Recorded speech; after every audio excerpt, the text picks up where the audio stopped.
So court ఏం చేస్తుందంటే అండి, ఒక ఏదైనా కేసు గురించి మాట్లాడితే వాదోపవాదాలు జరుగుతాయి కదా, ఈ వాదనలు మొత్తం పూర్తి అయిపోయిన తర్వాత తీర్పును రిజర్వ్లో పెడతా ఉంటారు చూసారా, అట్లా రిజర్వ్లో పెట్టింది కాంగ్రెస్ పార్టీ ఈ మంత్రుల విషయం.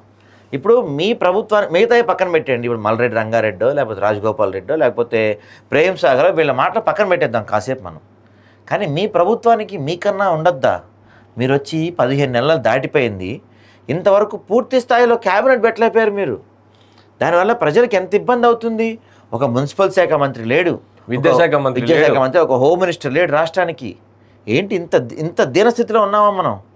కనీసం ఒక విద్యాశాఖకు ఒక మంత్రిని, ఒక హోమ్ మినిస్టర్ని, ఒక మున్సిపల్ శాఖ, ఈ మెయిన్ శాఖలు కదా. ఇప్పుడు ఏవో చిన్నవి లైక్ ఇప్పుడు ఎండోమెంట్కి అంటే ఎండోమెంట్ ఇంపార్టెంటే కావచ్చు కానీ అంత కీలకమైన శాఖ కాదు. ఎండోమెంట్ లాంటి శాఖలు, తర్వాత ఈ టూరిజం డెవలప్మెంట్ లాంటి శాఖలు, ఇట్లాంటి చిన్న శాఖలు కొన్ని ఉంటాయి. వాటిని ముఖ్యమంత్రి దగ్గరే పెట్టుకున్నారు, ఎవరికి ఇవ్వలేదంటే ఒక అర్థం పడతాం. కానీ హోంశాఖ అంటే రాష్ట్రంలో శాంతి భద్రత గురించి పర్యవేక్షించాల్సిన హోంశాఖ, ఇప్పుడు మీరు భూభారత్ తీసుకొచ్చినా లేకపోతే హైడ్రా తీసుకొచ్చినా ఇవన్నీ కూడా మున్సిపల్ శాఖ కిందే రావాలి. మున్సిపల్ శాఖ రాష్ట్రంలో అత్యంత దిగజారిపోతున్న విద్యా వ్యవస్థ, రోజు రోజుకి విద్యాశాఖ, వీటికి ఇంకా చాలా శాఖలు ఉన్నాయి. వీటికి ఎందుకు మీరు మంత్రి పదవులను పెట్టలేకపోతున్నారు? అంటే మీ పార్టీ మీద మీకు అంత పట్టు లేదా, లేకపోతే నమ్మకం లేదా, లేకపోతే ఒకళ్ళకి ఇస్తే నలుగురు వెళ్ళిపోతారని భయపడుతున్నారా? సహజం ఇది, ఇక్కడే కాదు ఎక్కడైనా సరే సహజం ఇది. చూస్తారు 2 రోజులు చూస్తారు, 3 రోజులు చూస్తారు, 4 రోజులు 10 రోజులు చూసి మాట్లాడతారు. ఆబ్వియస్లీ మాట్లాడతారు, కంట్రోల్ చేయగలగాలి. మరి మీ పీసీసీ ఏం చేస్తుంది? మీ పార్టీ, మీరు పీసీసీ ప్రెసిడెంట్ ఏం చేస్తున్నాడు, మీరేం చేస్తున్నారు? ఎవరైతే లైన్ దాటి మాట్లాడుతున్నారో వాళ్ళు కంట్రోల్లో పెట్టాలి. ఇంత లేటా? 15 నెలలు అయిపోయినా ఇంతవరకు పూర్తి స్థాయి మంత్రివర్గం లేకపోవటం అంటే ఇంకా మీరు ఏం ప్రజల్ని కంట్రోల్ చేస్తారు, ప్రతిపక్షాలను ఏం కంట్రోల్ చేస్తారు? మీ పార్టీ పైన మీకు పట్టలేనప్పుడు ఇంకా ప్రజలపైన మీకేం పట్టు ఉంటుంది, ప్రభుత్వంపై మీకేం పట్టు ఉంటుందండి?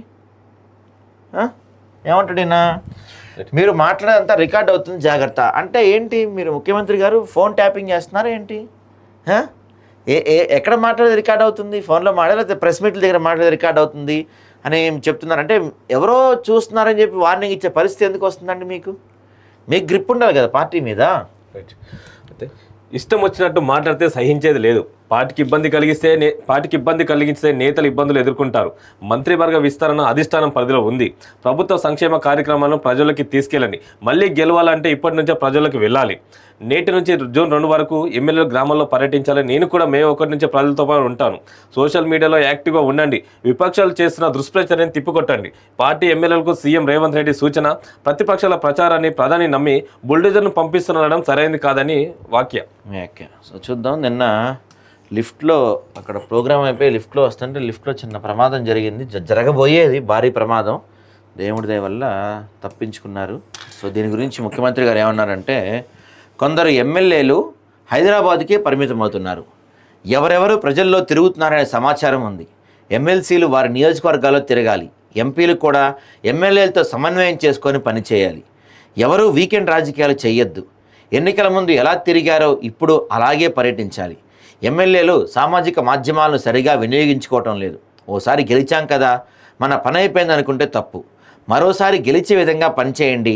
స్థానిక సంస్థల ఎన్నికల్లో కాంగ్రెస్ మద్దతుదారులను గెలిపించండి అని ముఖ్యమంత్రి గారు చెప్తున్నారు. దాంతోపాటు పార్టీ ప్రతిష్టను దెబ్బతీసేలా బహిరంగంగా ఎవరన్నా మాట్లాడితే వేటు తప్పదని, కాంగ్రెస్ నష్టపరిచిన